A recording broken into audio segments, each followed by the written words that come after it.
Hey, I'd like to welcome you to another episode of Mission Matters. My name is Adam Torres, and today I am in Houston at the Texas FFA convention. This is my third year in running, and today I have Jael Cruikshank on the show. She was walking by and she said, hey, I was told I was supposed to be here for an interview. What are we talking about? We're talking about Texas FFA. What do you think? I love it. Welcome to the show. Thank you so much. Well, this is actually my first time in Texas. I arrived here last night around midnight in Austin and then got a ride over here to Houston. So with my short time here, I'm loving Texas FFA so far. It's true. You guys do everything just a little bit bigger over here. I'm from Oregon, so it's been a long change, but I'm super excited to be here. Thank you for having me on the podcast. How was the flight in? All good? The hurricane, I was pretty worried that it was going to be canceled. I flew in last night from LA, so it wasn't, yeah. To Houston? Yeah. Impressive. Okay. I heard no flights were getting into Houston when I was trying to reschedule mine. I actually had a wildfire from where I'm from, my local airport, so that was delayed on that end. So with the wildfire and the hurricane, both sides, I was a bit worried about getting here, but we made it, and so I'm super excited. We had just like 3 rescheduled or canceled flights on the way here, but we're here now, so I couldn't be more happy.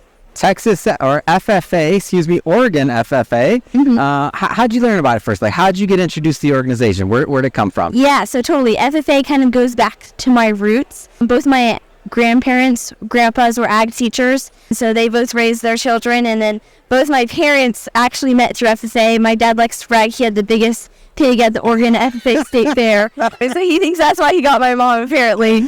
It's possible. It's just a thing. Yeah, so they saw each other a few times, and then my dad was actually a state officer at the time, so they just kind of like talked a little bit, but nothing much. And then one day, the next year, during March at the state convention, my mom was being elected to state office, and my dad was retiring. Yeah, and so he was the state president. At that time, the state president, like, congratulates everyone. So he was supposed to, like, whisper in her ear, like, congratulations on stage. Thankfully, the microphone was off, but instead of saying congratulations, he said, I love you.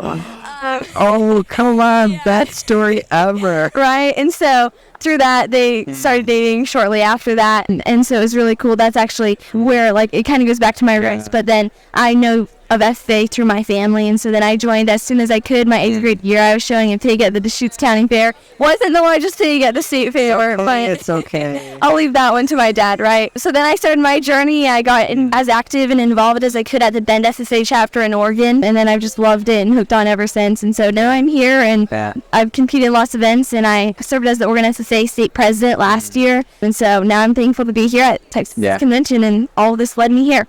What's your favorite part about being a part of FFA? Like, why do you do it? A lot of different organizations, other than being legacy, like other than that, like, why do you do this? Yeah, well, that was actually something I had to figure out, since at the beginning I kind of joined FFA since, like, I heard my family talk about it, right? I'd seen how it changed and impacted other people for the better, and it just creates the next generation of leaders, and that's something that I wanted to be a part of. But then as I got into it, I figured out the people that you meet is like nothing else that you'll do. It's true, huh? Yeah, so here, I would never be here at the Texas Convention making these connections without FFA, and so just the opportunity that it gives you, I just think the people that you meet is something that you can't do with any other organization like this, being the biggest student-led organization in the U.S., and so that's just awesome to see, and I just couldn't be more thankful for it, and it's something that hooked me immediately when I joined. So how do you participate in the FFA? Like, what are some of the activities that you do?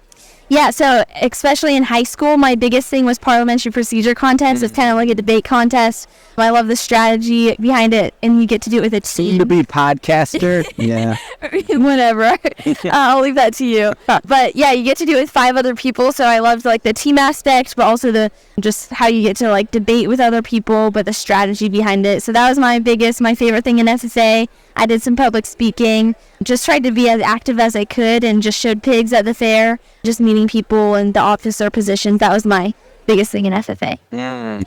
Yeah, I think as I've been in the FFA around here more, I should say, I think that I've just seen so many different stories and so many different relationships that have been made. And as I see them, and even myself now, I mean, now I'm looking and I'm like, I'm interviewing somebody for the second time or even the third time. And I'm like, wow, it's just, it's a pleasure to do, and it's different. And I'm like, wow, like it's amazing. So looking at your future plans, not just FFA, but otherwise, like what's next for you? Like, what are you planning on doing? Yeah, so I'm super excited. I took a gap year last year for state office, so I'll be going to college for the first time this fall, and I'm excited to be going to Oklahoma State. Oh, congratulations. Thank you. It's close to Texas. I know it's nothing like...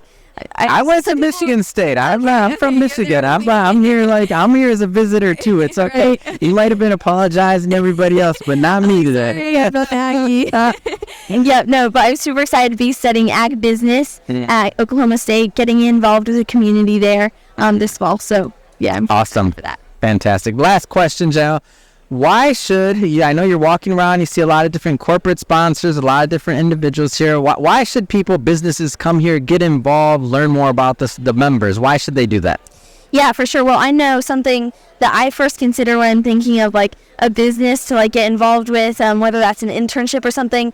The first people I would always look to is those FFA sponsors, those people who are in the career fair that you can talk with, have a connection with. And so I just love talking to the different people here and just having the opportunity to be like, what are you guys about? What makes you unique? And then looking for maybe future career opportunities, future internships, whatever that is. The people here who sponsor FFA are the first people I'm going to go to. And just like learning so much about what they do, what made them successful. And it helps these future generations. And so I know a big thing is we need to make sure that we're making sure the future generations are set up for success. And that's what we're going to make to thrive. And so I think that these booths, what they're doing here is exactly what we need to do to make sure agriculture and leadership in the future is where it needs to be. And so I think that the first step is supporting FFA, being here at these conventions, and just connecting with those members at a real level and just having genuine conversations with them. Amazing. Well, Jael, thank you so much for coming on the show, and I'm going to let you go back to your day. So thank you. I appreciate you coming on. Thanks for amazing. Here and being here at convention. It means a lot to these members. Awesome. Thank you so much. Have a great day. Bye.